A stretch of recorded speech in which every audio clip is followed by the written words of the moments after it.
Welcome to Financial Launchpad, a podcast designed to teach you about personal finance by starting with the basics and progressing to more complicated topics. We'll tackle a new topic every week and provide additional resources to learn more and action items to launch your personal finance journey. I'm your host, Emily, and thank you for joining me as I discuss a favorite topic of mine, budgeting. Because this is a favorite topic of mine, I have brought in a special guest to make sure that I don't go too off into the deep end and start ranting, because sadly he has been on the receiving end of many budgeting rants and professions of love. So here's my husband, Sam. Hello. All right, so to start off this episode, I need to let you know that I want to talk about investing. I mean, that is the main reason that I've started this podcast, is because I really, really want to make sure that my friends and loved ones are investing their money properly. But even I acknowledge that you have to walk before you can run. So we're going to kind of trace my steps like I did, like how my journey was a year ago.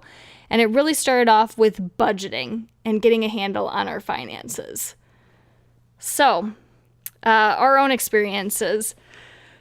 I used to budget with the app called Mint, but I mean, you can vouch, Sam, that it was like once every few months that I would log into it and try to categorize purchases. Like, it wasn't a constant thing. It was inconsistent. I will give you that. And we used it more as a tracking tool. And really what started off us using Mint is right after we got married in 2014, we purchased a car. And I remember sitting in our credit union's office and they asked us what we could afford for a payment. And I literally had no idea. We had no idea how much we could afford. You know, we had a top dollar in mind that we wanted to stay under, and I had no idea what monthly payment we could do. Thankfully, we picked something reasonable, and it was like a 5-year loan term that we ended up paying a couple of years early. I mean, so it was a comfortable payment, but I remember sitting there going, I don't know what we can afford. Thankfully, and this is just a full disclosure, we haven't really lived paycheck to paycheck that I know of fully. Not really. We're both savers, honestly, and we never really had to analyze our purchases all that closely. You know, we would just kind of look at the bank balance and go, oh, I think it grew this month. I guess we're doing okay.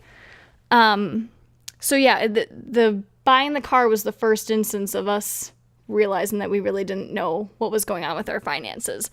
So flash forward to a year ago, and I started watching the video series 2 Cents, and I actually have their video linked in the description as a great reference tool for beginning budgeting. And 2 Cents is published by PBS or something like that. Yeah, I think so. And it's just this married couple going over a lot of great information. I highly recommend the channel. But they talked about budgeting, and I saw this video that I have linked, and I was like, there's got to be more here. So I learned about YNAB, which is You Need a Budget. That's literally what it's called. And we started using that. And I learned the wonders of budgeting. I mean, it launched everything for us. YNAB and these 2 Cents videos. So what we found out really is that there's this misconception that budgets are restrictive. Right. And Sam may argue that I've restricted his fun money a little bit, but what we've done with it is that it's really freeing. It's a great way to clearly lay out your priorities, at least the way that we do it with YNAB. And I'll get into that more later. But a good budget is freeing. Yeah, you have a better concept of how much money you can actually spend for fun. I guess that's the major freeing point, is you no longer have to stop and think whether or not you can afford this, or should I or should not buy this. You know exactly how much you have, and if you want something, you can save up for it. Mm-hmm. It's all about aligning your dollars with your priorities. You know, you may have a priority to go on vacation, but your day-to-day habits just don't support that goal. You know, if you're constantly going out for lunch or constantly getting coffee or, you know, spending too much money on clothes or groceries, and your priority is travel and you're not saving for traveling, I mean, budgeting is a great way to show you where you're spending money on that you look at it and go, that's not a top priority. Why are my dollars going to it? So I think that budgeting is really freeing, and I think it's helpful for all situations. I mean, we've benefited from it, but it is especially helpful if you're living paycheck to paycheck. If there are months that, there's, as Dave Ramsey, who I will talk about, likes to say, there's more month at the end of the money, and you're wondering where the heck all your dollars went. Budgeting is awesome for that. And really, the way that we do it with YNAB, and you can do it with other programs as well, or just an Excel spreadsheet, but you're really telling your dollars what to do proactively. We struggled with Mint because it was more of a tracking tool. And, I would see at the end of the month, oh, we spent all this money here. But it wasn't actually informing our decisions day to day. So that's why I really like YNAB, is that it's proactive. When the dollars come in, you're telling them what to do. And I should say that I get a lot of these experiences and information from the Facebook group I'm involved in, and that's the YNAB fans, You Need a Budget fans. And it is so supportive, and I'm going to link to it in the description because I think you should join it, even if you don't want to use YNAB. It's an amazing group, and it's really a great way to learn things. But I've heard from so many people, and I can agree, that many people, once they start budgeting properly and allocating their dollars to their priorities and seeing their savings grow, they say that it's like they've gotten a raise because they've never been more mindful of their purchases. And suddenly you do have more money. It might be the exact same amount of money, but you're not spending it on frivolous items that you don't care about. So I think that that's really cool. I know from that group especially, and our own budget a bit, people are usually most surprised by their grocery and eating out budgets. You have some idea in your head of what you're spending on your grocery items, but unless you're tracking every dollar, it can be so alarming because you might think, oh, we only spend a few $100s. And then you track it for a month and go, how did we spend $800 on groceries? And it's the two of us or something like that. So people really... Gotten that high, have we? I don't think we've gotten that high. I think that our budget used to be a bit more, but honestly, we started shopping at Aldi, and that has made a substantial difference. We are big Aldi fans. We are. Now we are. Especially with the rabbits, because they eat a lot of fresh veggies, and it's a lot cheaper at Aldi. So, and eating out. I mean, we always kind of had, at least I had a guideline in my head that we would go out to eat once a week. And that wasn't normally a sit-down dinner. Honestly, I always just want Culver's. So it's not a lot of money, but I just kind of mentally limited ourselves to about once a week. But there are some people that, you get home from work and you're tired or whatever, and you're just like, I'm just going to order takeout or whatever. Normally we just find something in the freezer. But yeah, eating out can be a really big struggle for certain people. Especially when it's a social thing, when you're going out with friends or coworkers and you want to get drinks and stuff, it can add up so quickly. And the point of budgeting isn't to limit yourself on that if you don't want to. If that is important to you, and this is another one of the YNAB mentalities. I'm sorry, I'm a YNAB evangelist. And I try to be partial in all of this, but when it comes to YNAB, I am not partial. I am completely pro YNAB, and I hope that all of you give it a try. But really, it's about aligning your dollars with your priorities. And if a priority is eating out multiple times a week, great. Just fund it and make sure that you're not eating out and sacrificing other goals. That's really all that it comes down to. Nobody's telling you how to spend your dollars, just to make sure that it's aligned with your priorities. Another thing that I thought was fascinating, and what I struggled with Mint, because it was more of a static budget. Every month was kind of the same. And, if we went over in our gas bill and it was winter, I was like, well, of course we're going to go over on our gas bill. I only budgeted $100 and it came out to $150 this month. Like, I don't view that as a failure, even though Mint's telling me that, I went over budget. So with YNAB, they really stress the fact that there's no average month. I mean, I still remember thinking like, oh, I went over in this category, but, it was winter, or, we had a lot of weddings. Of course I'm going to blow the budget. We had a big wedding this month that we had to travel for and book a hotel room. But with YNAB, it's more acknowledging that, like, There is no average month. It's not like this month was odd and don't worry, next month will be average. There's always something. I mean, whether it's car registrations or weddings like I was talking about, or auto maintenance, or, maybe you're hosting a party and your food budget's, crazy that month. And especially Christmas. Christmas is one of those huge things where like, it's not normal. And even we leaving have a category for Christmas. Just make sure we save up for it throughout the year. Yeah. So I think that it's really freeing to realize that there are no average months. And it's okay to change your budget and adjust it to that month. And it's also really helpful to save up for the things that I was talking about. Sam just said that we have a Christmas category. We fund that X number of dollars every month. We do the same with a car maintenance category. And that really gets me to the importance of what people call sinking funds, which are those things like car repairs and Christmas and vacations. We don't have exactly a specific big vacation that we're saving up for, but we put some money toward it each month so that if the opportunity arises or when we finally decide to do something, it's there. I mean, the same thing for car maintenance. That it's going to happen. Those sinking funds are really, really important for irregular expenses that are going to happen. You don't know when. It could be, if you own a home, it could be the air conditioner going out, or a water heater, or an appliance. Few people rarely plan for those sort of things, and they just happen, but they're fairly inevitable. Like, you don't know what's going to happen, but something's going to happen eventually. And sinking funds are great because you're able to put some money toward it each month and prepare for those larger expenses so they don't get you caught off guard so much. And I think that that's really, really powerful. And I think that's where a lot of people get tripped up, is because, if you're only going by your account balance, you're like, oh, I've got all of this money. I can afford a weekend getaway or something like that. And then you get to the next month and you go, oh crap, I forgot my car registration was due. And then you're kind of scrambling, and, you could be accruing credit card debt that way, or a personal loan, or, neglecting something else. And budgeting is just a great way to get more clarity on all of those things. All right, so there are a lot of different programs to, start up your budget and track your money.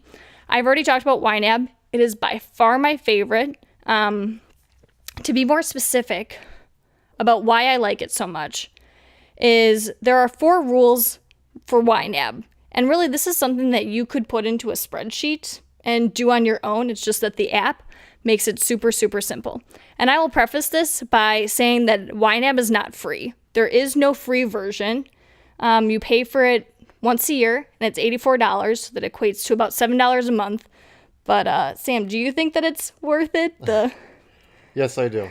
So what I like about that is because we could be incorporating all of YNAB's rules on our own spreadsheet, except we have it in app form, and Sam and I can enter our transactions and always be on the same page, and I think that that's really great. So YNAB's 4 rules. The first one is give every dollar a job, and the way that YNAB's a little bit unique is that you only deal with money that you have right now. With Mint, you're constantly forecasting and being like, well, I don't have this $1,000 now, but I will have it next week when I get paid, and I'm already, assigning money or assigning jobs to those dollars, and, it's kind of iffy on whether or not you're going to overdraft or not. So YNAB, you give every dollar a job, and it's only the dollars that you have in your account. The second rule of YNAB is that you embrace your true expenses, and your true expenses are those sinking funds that I was talking about, car repairs, Christmas, other cyclical things that are going to happen throughout the year, but you just don't know when. So you save a little bit for it every month, and then suddenly when your car needs $400 for repairs, you don't freak out over it. You go, oh, we have $600 in our car maintenance account, or our car maintenance category. That's awesome. So that's rule 2, is embracing your true expenses. And then rule 3 is my favorite, and it's rolling with the punches, because that's where you acknowledge that your budget isn't perfect. It's not static. It is going to change. When the natural gas bill is higher than I expected to be, I'm able to pull money from other categories and fund the ones that I need to. So I think that's really awesome. I know that that's one of my favorite parts of YNAB, and partially why we like to use the actual YNAB app, And web-based app is just because it makes it really easy to follow those rules. The last rule of YNAB is to what they call age your money. And really what it means is to live on last month's money. So for right now, it's April, and that means that every dollar that we earn actually goes to fund May. So that means that you've broken the paycheck to paycheck cycle, and you don't need those dollars immediately. And they call it aging your money because they want your money to be at least 30 days old when you use it. And at least that's the start. So, I mean, obviously it's hard to start there if you are working paycheck to paycheck, but that's the goal, is to start by getting to using this month to pay for next month.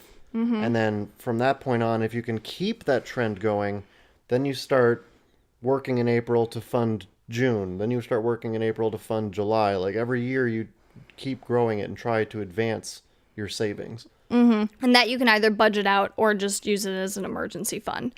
But it's a great rule to be more conscious and try to track breaking that paycheck to paycheck cycle. So that's the lowdown of YNAB. I will put more in the description about content and recommendations for it. I just love YNAB. I don't know what to tell you. I just think it's amazing, and I think that everybody should try it, especially because there is a 34-day trial, free trial, and then there's also, you can sometimes get like a 2 or 3 month trial if you just email them and say, hey, I need help with this. It's kind of confusing because it is a little challenging. It takes a while for people to get the hang of it, but I think that once they do, it's really worth it.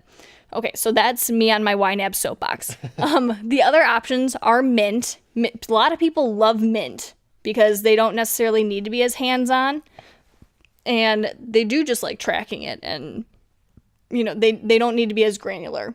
But YNAB gives you a lot more control.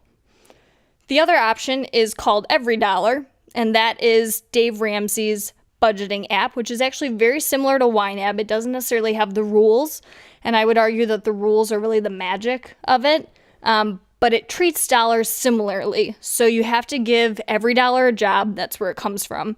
And you're allocating each and every one. Even if it's going to savings, you specifically put it to savings, and you budget down to zero. For every dollar, you actually do use forecasted dollars, so that can be kind of tricky. I haven't personally used it. I know that EveryDollar, there is a free version, but it does not link to your accounts. YNAB can link to your accounts and auto-import certain things, and I find that to be really helpful, although we don't rely on it. We do manual entry for pretty much everything, which took a little getting used to, but I don't think it's too bad. What do you think, Sam? It's not that bad. I mean, a lot of the manual entry, it's not like subscriptions necessarily. Subscriptions aren't a huge one because that's a few things every month, but every credit card purchase, every cash purchase, credit cards, we try to keep up with it, but credit cards do automatically get imported, but you can try to manually enter it ahead of time so that you're aware of how much money you have, just in case it takes a few days to get from the credit card statement to YNAB, so you're a little bit more aware of how much money you have right now. Yep. So YNAB will only sync whatever's cleared. And if you actually start paying attention to your credit card statements, you'll see that it takes a couple of days for certain purchases to clear. So anyway, EveryDollar does not link your accounts and actually is very against credit cards, but we'll get into that later.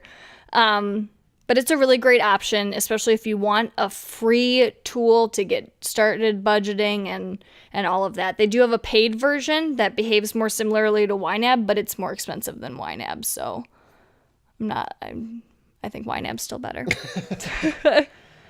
All right. So we've talked a lot about, how to budget, why to budget. I think that there's something to be stressed on the importance of budgeting between couples. And I know that Sam and I have benefited from having better communication with that and both of us being able to see the budget and knowing what's going on. Because before this, I still kind of handled the finances, but Sam, he knew how to log into our bank, but you really weren't very hands-on. No, not really.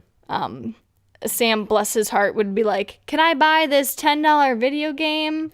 I'd be like, you don't spend money hardly ever. Yeah, of course you can buy a $10 video game. Like, I trust you. And And it was almost a weird source of contention just because, like, I felt bad. Like, I don't know. I didn't like the fact that we weren't necessarily on the same page and he didn't know what he could spend, even though I trusted him to actually, like, give me a heads up before he spent $100. You know, and normally if he's spending $100, he has researched something to the point that I'm, like, sick of hearing about it, and I definitely know that it's coming. But with us budgeting now, he knows that that's going to come from his fund money, and he looks and he goes, hey, I've got $80 in my fund money. I'm just going to buy this video game. And I think that our allowances, that's what we call them, as silly as that is, I think our allowances are one of the best parts of our budget, is because that is our fun money. You don't need to check in with anyone. You can spend that however you want to. So it's another way that the budget's freeing. Yeah, that's exactly what I was going to say. That's a big part of what, like Emily said before, how freeing it is. It's not only figuring out your ability to spend on various things, but having the confidence in saying, yes, I have this much money this month. I can either save up for this or spend this on a whim if you really want it now, or I mean, whatever it is, but you know. And you don't have to tell me. You can just buy it. We stopped having the, can I buy a $10 video game conversations, and it makes me so happy. So happy. But Sam's kind of funny because if his allowance drops under like $100, he starts to get panicky that he has no money. It's kind of funny. So yeah, that's one of the great things I think about budgeting as a couple. And really, once again, if the budget's reflecting your priorities, it needs to be reflecting your joint priorities and what you're working towards as a couple. And I will say that what I'm saying now is mostly geared toward married couples, because there are certain reasons to keep your finances separate if you aren't married, just because it can get kind of dicey. We can get into that a little bit more later. But I'm just clarifying that now, that generally speaking, if you're not married, it's usually better to keep your finances separate, at least until you're married, just because it can get ugly. The other thing that budgeting is really great for, and especially YNAB, is if you have a regular pay. I mean, there are a lot of people, Sam's hours actually differ a little bit week to week, and it's not completely regular. Mine is pretty regular. But it's one of those things where, I mean, especially if you're a teacher and you know you're going to be off in the summers, or maybe you work a commission-based job, like your pay is irregular. You don't always know how much is going to come in each month. And you have an idea of like your baseline that you're going to make, but sometimes it's hard to, I think, not necessarily know where to fund those additional dollars once it is, you know, a decent month, and it can be easy to blow it on something rather than realizing that you need to save it for something else. So YNAB is amazing for that, especially because you're only focusing on the dollars that you have right now. Each dollar that you have and that you budget, you ask yourself, what job does this dollar need to do for me before I get paid next? What are my obligations before more money comes in? And you can have a lot of clarity that way. The other thing with budgeting is sometimes cutting spending is enough, but other times budgeting will allow you to clearly see that you don't make enough money. And that can be a really hard thing to realize, but at least you have the clarity to acknowledge it and move forward. So regardless, you should work to grow the gap between how much you earn and how much you spend. That's really where the magic starts to happen, is where you have a little bit of money left over.